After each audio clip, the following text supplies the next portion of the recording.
পড়ে যাবে তো। নামো নামো নামো বিল্লু, তুই পড়ে যাবে তো, নামো। পানি আনতে যাই বোতল litre litre. Hello everyone, good morning সবাইকে। আজ একটু ঘুম থেকে উঠতে দেরি হয়ে গেছিল আমার, তো উঠে দেখি মা মাছ বাজছে। তারপর আমি স্নানে গেলাম, স্নান সেরে কাপড় নিয়ে ছাদে যাচ্ছিলাম কাপড় মেলতে। পিছনে দেখি এই যে বিল্লু যাচ্ছে আমার পিছন পিছন। তো গিয়ে না ওয়ালের উপর উঠে বসেছিল। আমার তো ভয় লাগছিল যদিও পড়ে যায়, বাট ও কোনো কথাই শুনছিল না। তারপর ওকে নিয়ে ঘরে এলাম। তুই পড়ে যাবে তো, নামো নামো নামো বিল্লু, তুই পড়ে যাবে তো, নামো। তারপর বাইরে বেরিয়ে দেখছি ভাই আবুর চুলে কালার করে দিচ্ছে। তো ভাবলাম এই সুন্দর মুহূর্তটা একটু ক্যাপচার করে নিই।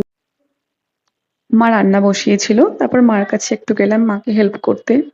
তোমরা তো জানোই আমাদের এখন রমজান মাস চলছে, তো রমজান মাসে একটু আগে রান্না বসিয়ে দিতে হয়। তো মাকে হেল্প করছিলাম রান্না বান্নায়। বুনুও ছিল, বাট বুনু এখানে নেই।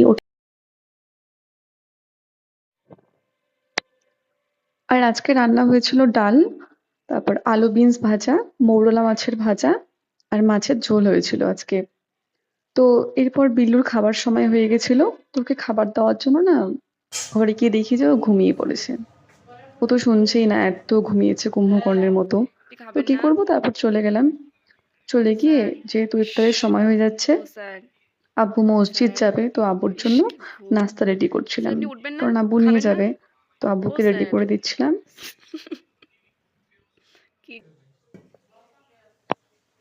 তারপর আমরা সবাই নাস্তা করলাম বাড়িতে। তো এরপর না কিছুক্ষণ পর ভাই আর বুনু মিলে ফুচকা নিয়ে এসেছিল। তারপর সবাই মিলে ফুচকা খাচ্ছিলাম, মানে গল্পে গল্পে সবাই অনেক ফুচকা খেলাম। বাজে খেতে আমাকে তো রেডি করে দে। ওই পিসটা আমাকে দে না, ওই পিসটা করে আমাকে দে। তো খাওয়া দাওয়ার পর সবাই রেস্ট করছিলাম। এরপর ডিনারে সবাই খেতে বসেছিলাম। আর আমরা না রাত্রে খাবার সময় অনেক গল্প করি, মানে খেতে খেতে গল্প করি।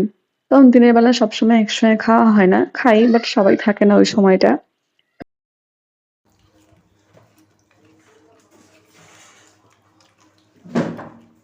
কয়েকদিন ঢেঁড়স ভাজা করে দিই আগে আমরা তো শেষের দিকে থোড়া সা ওকে ওকে গরম লাগে ঠান্ডা ভাত দিয়া আমাকে দাও খানা যাবে তো সর সর যাও মোটা মাংস দিই বাবা বাস খানা যাবে যাও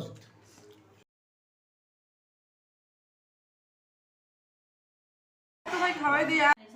এইটা যদি ওয়েট থাকতো শক্ত হাড় হইতো, তাহলে মাথাটা ভারী হইতো, ঘাড়ে চাপ পড়তো বেশি। আমার হাজবেন্ড আর সবারই থাকে কম বেশি, সব বেশি জ্বর সর্দি হতে পারে, সেটা ব্যাখ্যা করে জানতাম। ভালো তো আমার সাইনাস হচ্ছে মাইগ্রেন হচ্ছে রাত্রে সবাই একসাথেই খাই, তাই একটু গল্পে গল্পে আমরা খাই। তো যাই হোক, ভিডিওটা কেমন লাগলো জানিও। আব্বু টাটা।